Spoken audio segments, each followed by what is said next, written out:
Hey guys, welcome back to my channel, Winding Joy. Today we are going to talk about doing double crochets.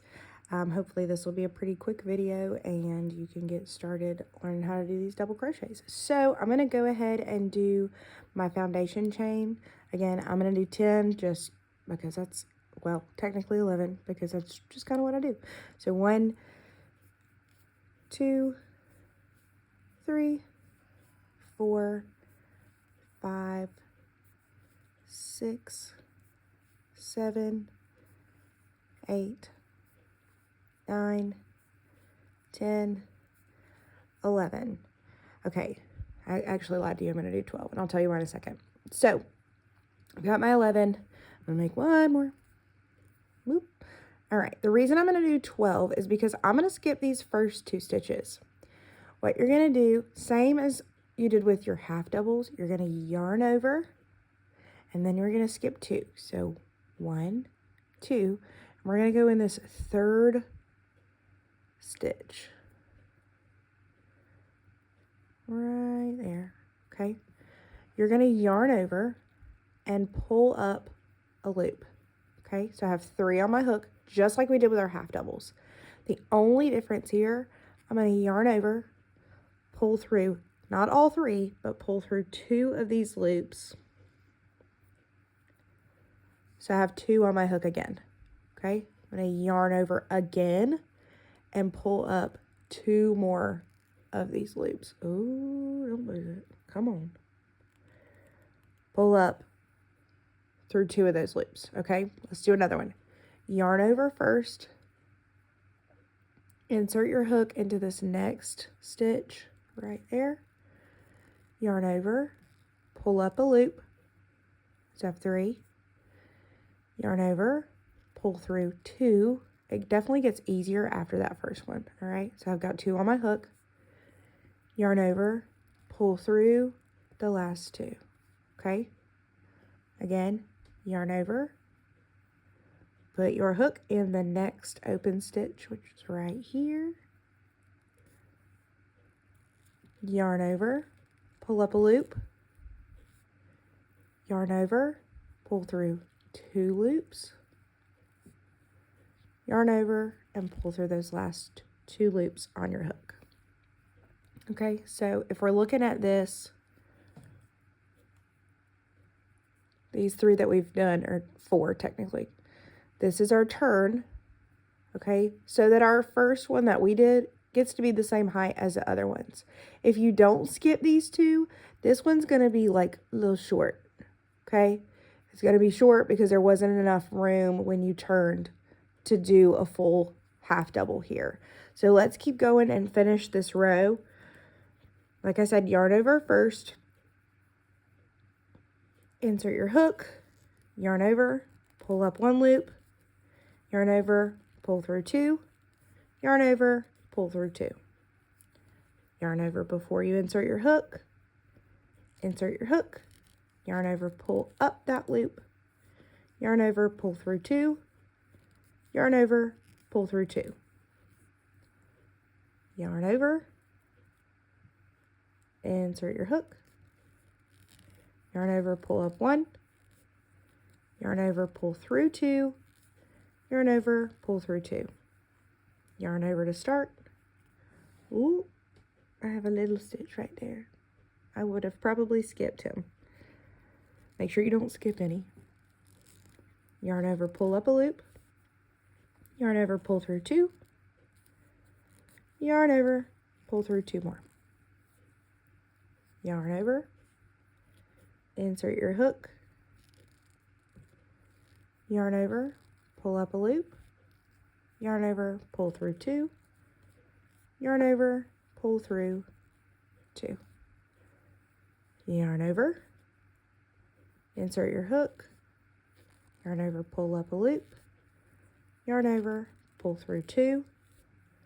Yarn over, pull through 2. All right, and remember not to skip this last little one. Yarn over, insert your hook. Yarn over, pull up a loop. Yarn over, pull through 2. Yarn over again, pull through those last 2.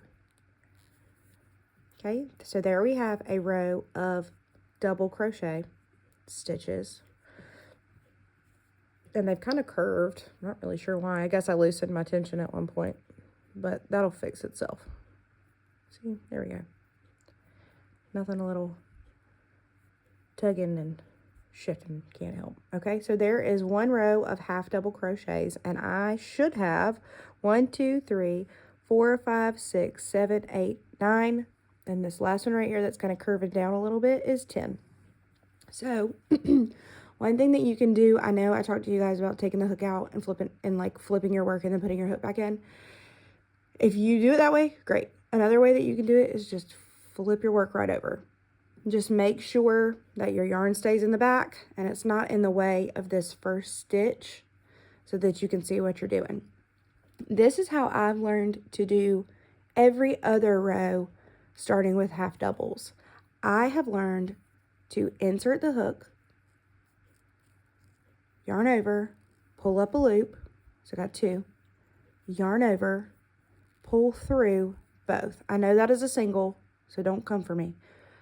I have learned that you put your hook back through these, do you see this, like 1, 2, okay?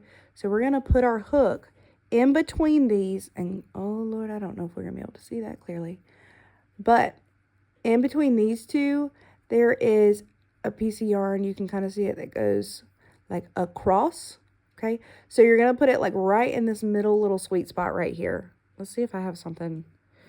I have a chopstick. Haha, look at me.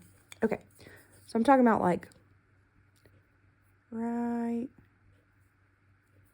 through the middle here. So if I like pull it out a little bit, it's on one side of, it's in the middle of the 2 little stitches, and then it's under 2.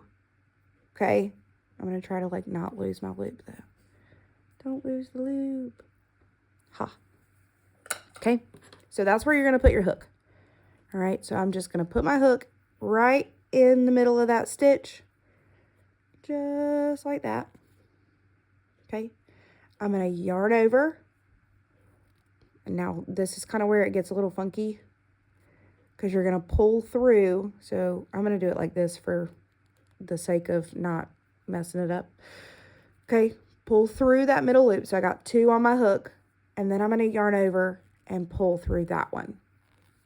Okay, I know that was a ton, but that makes a double that's not squatty. Like we talked about over here where we had to skip our 2. If you just try to go straight to a double crochet from here, it's not going to have enough space to match your other ones. So let's go through this loop, or let's go through this whole row rather, and we'll do it again. So yarn over, insert your hook under both, unless you're doing like a front post only or a back post only, okay? Then you do what you're supposed to do. But for the sake of this, we're just doing regular ones that go through the entire loop. Yarn over, pull up a loop, yarn over, pull through 2, yarn over, pull through 2, yarn over, insert hook, yarn over, pull up 1, yarn over, pull through 2, yarn over, pull through 2, yarn over, insert your hook, yarn over, pull up 1, yarn over, pull through 2, yarn over, pull through 2. Okay, I gotta get some more yarn. We did our crochet club the other day at school, which was very fun. I had way more show up than I was anticipating, and I even had some that weren't able to make it that want to come to the next one. And they were talking about how you're supposed to pull the yarn from the inside. Sure, that's fine. They can do that. But if you can't find the little ends, again, you can just unravel it and it will be fine. Okay, it'll all unravel. So anyway, back to half doubles. We're gonna finish this row. I'm not gonna explain them all to you. You've heard me say over 10 times now how to do them. So we're just gonna kind of rush to the end. This stitch is what I use to make granny squares. I have some of my students who are dying to learn how to do granny squares. This stitch is what you're gonna need. So don't forget this last one. Yarn over. And this one looks a little funky anyway, because you were like skipped. It was 2 regular like chain stitches that got us here. So just this top one, it kind of goes to the side, but that's the one we're going to use. Insert your hook there, pull up 1, pull through 2, yarn over, pull through 2. Okay, so here we are with 2 rows of not half doubles, Lord have mercy, of double crochets. Okay, so again, we're going to flip our work. Whoop. All right, we're going to do a single, pull up a loop, yarn over, pull through both. Okay, we're going to insert our hook in the middle of this stitch right there. And if you have to like push and wiggle a little bit, okay, cool, great, I do too. All right, yarn over, go pull up that loop. And if you have to like take your time to do it here, great. Just like I'm having to take my time. Okay, there we go. So got 2 on my hook again, yarn over, pull through those 2. And here we are with our perfectly tall double crochet on this 3rd row. So yarn over, insert hook, pull up 1, yarn over, pull through 2, yarn over, pull through 2. This would be a great stitch if you are making, like, I have one of my girls that's learning.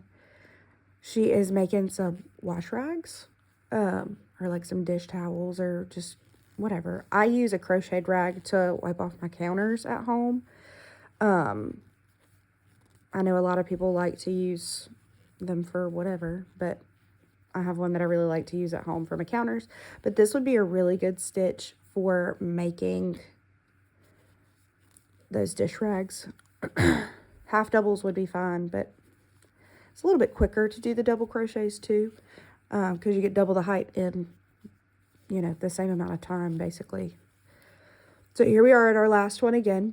I'll show you. You can see the stitch really clear at the top. So we're going to insert our hook, yarn over, pull up a loop, yarn over, pull through 2, 2, yarn over, pull through 2.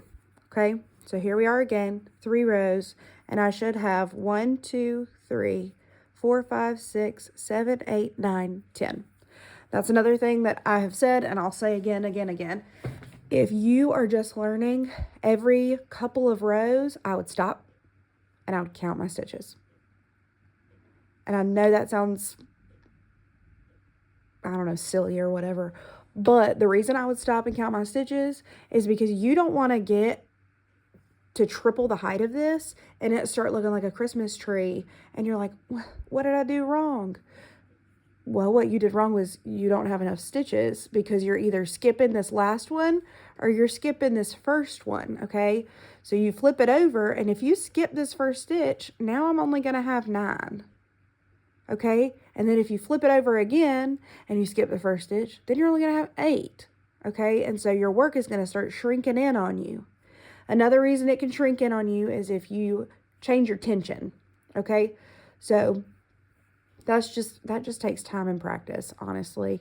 The only other thing that I can think of that happens to me sometimes because I just am who I am, as you can see, I'm not using my purple hook anymore because I lost it, which is a common occurrence for me, okay? I have 2 little kids. One of them probably stuck it in the toy box, so it is what it is. But if you start a project and then you're like, nah, I'm going to work on this other thing, and you come back and you can't remember which hook you used, and you use a smaller hook, obviously your work's going to get smaller. Or if you use a bigger hook, obviously your work's going to get bigger. So I don't really have the greatest piece of advice for that. I'm going to be honest. There have definitely been times when I have just taken,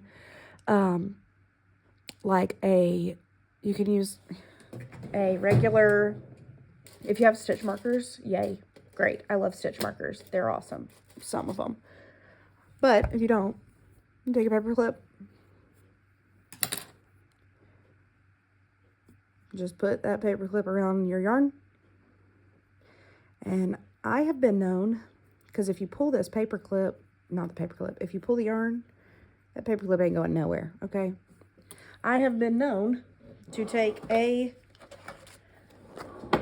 sticky note or a little piece of paper and just write on it, like this is a, I don't know if you can see it on that because of how it's done, but a 6mm hook. So I would put on here 10 doubles, 6. Then I'd take my Post-it note and I'm going to fold it because, you know, it'll get stuck to everything. That's just how it is. Take my Post-it note and I would put it on my work. And again, I'm that guy that loses things and just kind of throws things in bags. So I'd probably even like fold it over the paper clip so it's less likely to fall off. And then that's going to go in my bag. I'm going to wrap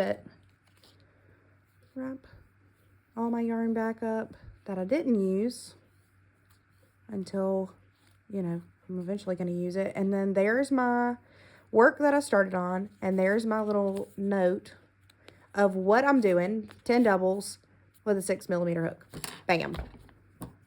So the next time I go to do this, because I keep my hooks in just a little, I have a ton. I keep my hooks in like a little box that I got from a craft store. I keep my little snippy scissors in here. I love these. I really need to order some new ones because these are old and sad. But I got these on Amazon. They were like 10 bucks. It was a pack of 3. Keep all of those in there. Sometimes I keep stitch markers in here. Sometimes I don't. Sometimes I keep the little thready needles. I don't really use those, but anyway, just keep them in a little box so that when I go to do my next project, I'll be like, okay, yeah, look for my little 6mm hook and start.